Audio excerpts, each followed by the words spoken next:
I've just returned from ICASA. ICASA stands for International Conference on AIDS and Sexually Transmitted Infections in Africa.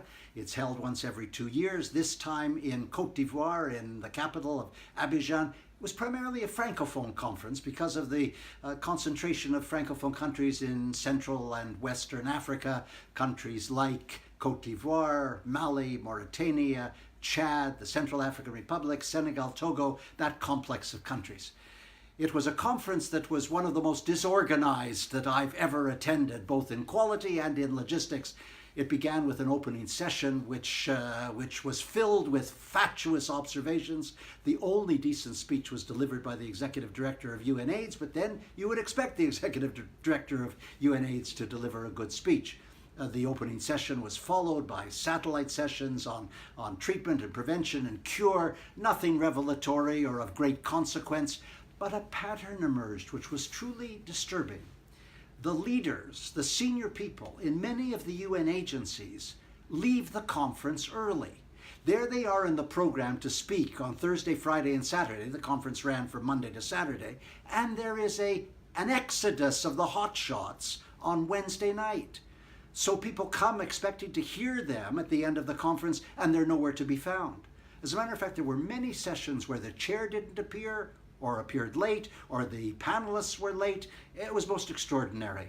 But if that was a travesty, it was nothing compared to the fiasco of the community village. Now, at all these conferences, they have community villages or global villages where the NGOs gather and they have their booths and they display their wares and they talk to each other and they have networking zones, women, the disabled, youth, human rights. They raise issues with each other and they have discussions.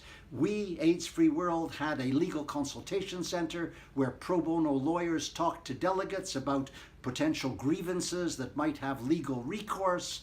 It was very interesting, but none of it could be carried on because of a project called Condomize. Get it? Condoms, condomize. You would think that at an AIDS conference you wouldn't have to emphasize condoms as a centerpiece of prevention. And Condomize was conducted at such a level of noise, it was impossible to hear yourself think. There was an elevated stage and there were microphones and speakers and music blaring. It made heavy metal sound like a lullaby. If you walked into the community village, you'd need hearing aids for the rest of your life. It absolutely, the decibel level, the crescendo level was overwhelming. We appealed, we begged, civil society asked them to tone it down. We got nowhere. There was nothing but contempt. It was extraordinary. As a matter of fact, it spoke to the fact that civil society was not consulted during the course of that meeting. They ultimately produced a letter, we in civil society, that listed the complaints. There was an apology tendered at the closing session. But civil society is pressing for answers, particularly on one aspect. They want to open the books. I'm not suggesting malfeasance, but there is no accountability and transparency for the way the money is used, as well as all of the additional cost of the community village itself.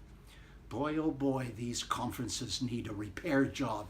And in West and Central Africa, it should have worked well because we have a real crisis on our hands.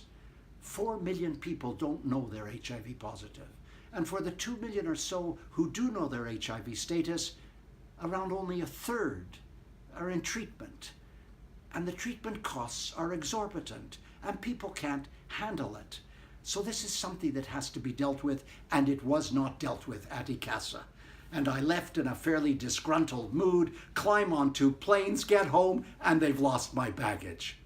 What have I done to deserve this? That was last week. I'm Stephen Lewis.